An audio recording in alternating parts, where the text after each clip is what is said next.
Ever get that feeling like you're standing outside a circle, maybe listening to some really complex music, and all the talk about movements and sonatas and cadenzas just sort of washes over you, and you're not even really sure when it's okay to clap? Yeah, yeah. I know exactly what you mean. You just wait for everyone else. Right. That slightly awkward, kind of disconnected feeling. Well, that's often how engaging with established churches can feel for a lot of people today. That's actually a really good way to put it. It really gets to the heart of what we're exploring in this deep dive. Okay. We've been looking at some fascinating material that really examines this changing relationship between the church and, the wider world. Right. And at its core, this source highlights what it actually calls the explicit domain of church life and the real hurdles it presents in our current cultural landscape. Exactly. So today we want to try and unpack why the familiar structures, the practices of churches, can feel so maybe out of reach or inaccessible for so many people now. We're going to dig into the underlying reasons for this shift and try to understand what's really going on there. Okay. Well, the document we looked at, it starts by looking back. Yeah. Back to a time when the church held a really different position in society. The era people call Christendom. Right. Different world. Completely. Yeah. Back then, its teachings were, pretty widely accepted. People sort of expected a direct presentation of Christian belief. It's almost hard to imagine now, but the church's voice carried enormous cultural weight. And the contrast with today, couldn't be more striking, could it? No. The source really emphasizes how quickly those long-standing expectations, those structures, have become kind of disconnected. They're struggling to resonate with a much smaller, more fragmented audience. Yeah, it's like these big established institutions are trying to navigate a world that has just fundamentally changed around them. And the speed of this change is critical. How so? Well, the source points out how challenging it is when you have these established, resource-heavy systems that are trying to connect with just a fraction of the people they once did. And that's made even harder because understanding today's fragmented culture it's really complex in itself. Okay, let's dig into that term. You mentioned the explicit domain. What exactly does our source mean by that? Sure. So the explicit domain, as the document defines it, it basically covers the main things people think of when they think church. Like Sunday service. Exactly. Public worship, which is organized around Christian doctrines, the different expressions of various denominations, their unique styles, what the source calls their churchmanship. Okay, churchmanship, like how different churches do things. Precisely. Think about a typical Sunday service, the creeds people might recite, the hymns they sing, the specific ways different traditions, Catholic versus Pentecostal, conduct their services. Right. These variations, while they're really meaningful to insiders, they can add just another layer of complexity for newcomers. So back in the day when Christianity was sort of the main way of seeing the world, putting all the resources into this explicit domain made total sense. Absolutely. It was the central point of connection, the shared understanding. Yeah. When Christian belief and practice were the norm, there really didn't seem much need for the church to focus its efforts anywhere else. The explicit domain was, where the action was. But the argument now is... Well, the source argues that while these explicit expressions of faith are crystal clear to those inside the church, they can feel really obscure, even exclusive to people on the outside. Which brings us right back to that feeling of inaccessibility. The document describes this explicit domain as potentially feeling like a dense, exclusive culture marked by impenetrable symbols and procedures. That really does echo that classical music thing we talked about. It's a deliberate parallel the source draws. Just like someone unfamiliar with, say, concerto or coda might feel lost. Right. And maybe unable to fully appreciate or engage with that music world, someone unfamiliar with church language and rituals can feel just overwhelmed and excluded. It gives some examples, doesn't it? It does. Very specific ones. Huh. Like, when is it appropriate to say Jesus versus Christ is Son of God, the same thing as God? What about, the physical stuff, bowing your head, sitting, standing? When do you do what? Exactly. All these things can feel like pretty significant barriers to entry if you don't know the code. Yeah, it's like there's this whole unspoken language, a set of customs that you're just somehow expected to know. And if you don't, it can be incredibly daunting to even, try to participate. For sure. But the source goes deeper than just unfamiliarity, right? It talks about how Christian symbolism itself is, fading from the culture and sometimes even taking on negative meanings. That's a really critical point. The document argues it's not simply that people don't know the symbols anymore. It's that some of the core symbols have lost their resonance, and in some cases, they now actually trigger negative reactions. Yeah. And this is where the idea of symbolic interactionism comes into play. Great. Can you break that down for us? Sounds a bit academic. Yeah, it can sound that way, but the idea is pretty straightforward. Think of it like this. If we don't all agree on what a red octagon means on the road. Stop sign. Chaos if we don't agree. Exactly. Traffic gets chaotic. Similarly, if people don't share an understanding of church symbols, communication and connection just break down. Okay. So symbolic interactionism, at its heart, it's just about how we communicate and interact based on shared meanings of symbols, things like words, actions, even gestures. Makes sense. Effective communication happens when we use the same symbols and understand them in pretty similar ways. But in our society now, which is much more diverse, that shared understanding is just less common. People can hold really different interpretations. Like the example I gave. Yeah, the source uses the word gay as a powerful example of how a word's meaning can shift dramatically over time and even become a point of conflict. So essentially the language of faith, which was once maybe a widely understood dialect, is now increasingly foreign. And even familiar words can carry completely different baggage for people outside the church walls. Wow. Okay, so applying that to church, the symbols that are central, like really core to Christian practice, might not just be misunderstood, they might be actively misinterpreted. Exactly.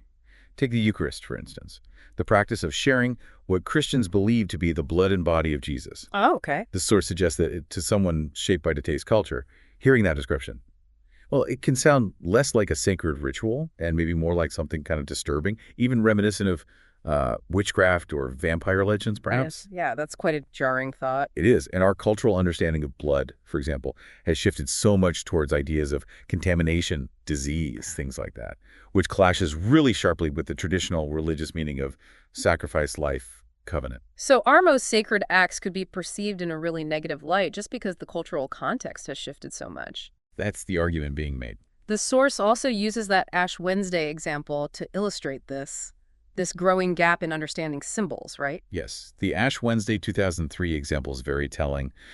The document describes how the symbolism of ash, the theme of mortality, it actually resonated quite deeply with a lot of people back then, including folks who weren't regular churchgoers. Why then specifically? Well, it was tied into the somber mood around the lead up to the Iraq War, and there was imagery of dust storms in the news. The symbols kind of connected with a shared cultural moment of anxiety and fragility. Okay, so the ashes made sense to people then. But then, the document notes, the invitation to actually receive communion didn't have the same effect on those same newcomers. They stayed in their seats while the regulars went forward. so that really highlights the point where the symbols diverged, where the shared meaning just broke down. That's the crucial insight the source is pointing to. It argues that it's kind of naive to think the challenges with the explicit domain are simply about a lack of information, like we just need better brochures or something. Right, it's deeper. Much deeper. Because many core symbols now carry this negative baggage, potentially, in a post-Christian environment. And adding another layer to this is the influence of, well, scientific explanation in secularism. Okay, how does that factor into the problem with symbols? Well, the document references a writer, Ronald Rolheiser, who suggests that as science explains more and more bits of our lives, fewer things end up being represented to symbols that point beyond the physical world.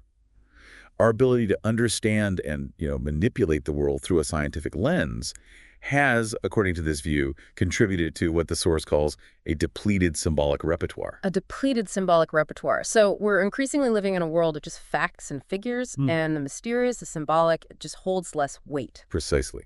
The source makes this distinction between low and high symbols. Okay. Low symbols are practical, functional, focused on the everyday. Think of a hammer. It's a low symbol. Yeah. Purely functional, does a job. Right. Hits nails. Exactly. High symbols, on the other hand, they point towards the sacred, towards mystery, towards connecting us to something beyond ourselves, to God, in a religious context. It's like a wedding ring. That's a great example. It's a physical object, sure, but it symbolizes love, commitment, a whole relationship.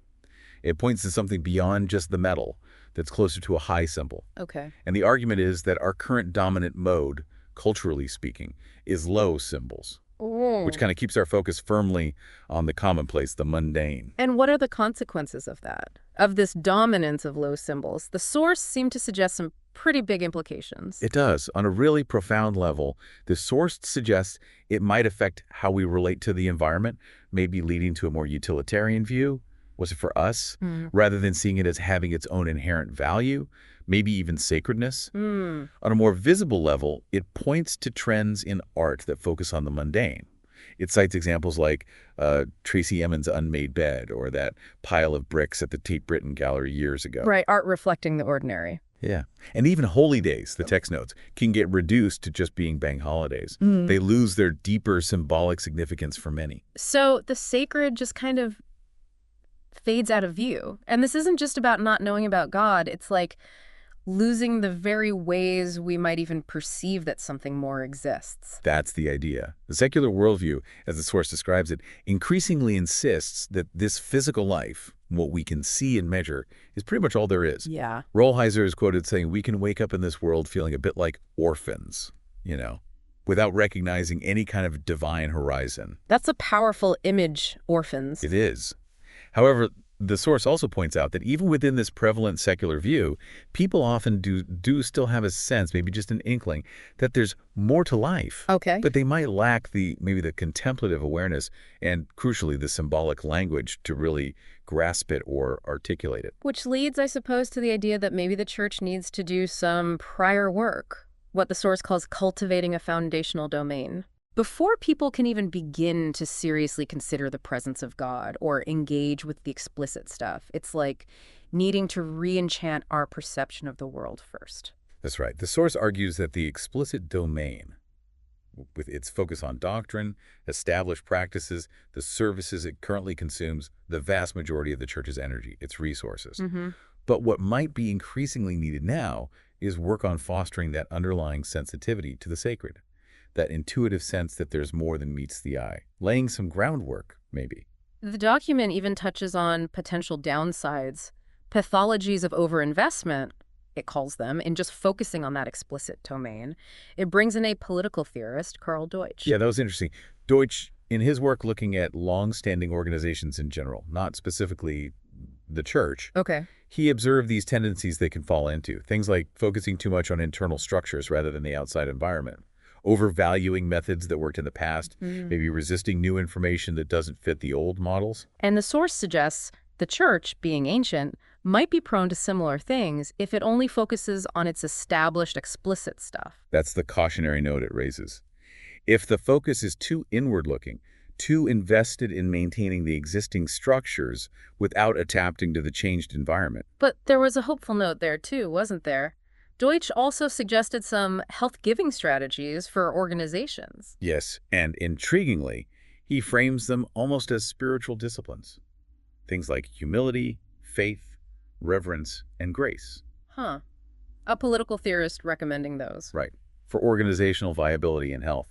The source connects this back to the church's own deep traditions, suggesting that embracing these very principles could be key to its own renewal and ability to navigate these challenges. Okay. So to sort of bring it all together then, this deep dive suggests that the feeling of the church being inaccessible today isn't just because people don't know the right words or when to stand up. No, not just that. It's tied into much deeper cultural shifts. How we understand symbols or don't understand them anymore, and this broader secular view that can kind of obscure any sense of the sacred in the first place. Precisely. It's not simply a knowledge gap that you can fix with, a glossary of terms. Right. It requires really understanding these complex cultural dynamics and then thinking hard about how the church can genuinely connect with a world where its traditional language and symbols don't automatically carry the same shared meaning they once did. Which leaves us, and you listening, with a final thought to maybe chew on. In a world that seems increasingly dominated by the tangible, the measurable, the scientifically explained, how can we, individually or collectively, cultivate a renewed awareness of the more that might exist just beyond our immediate senses? And what role could symbols, maybe old ones re-understood or even new ones, play in that kind of re-enchantment?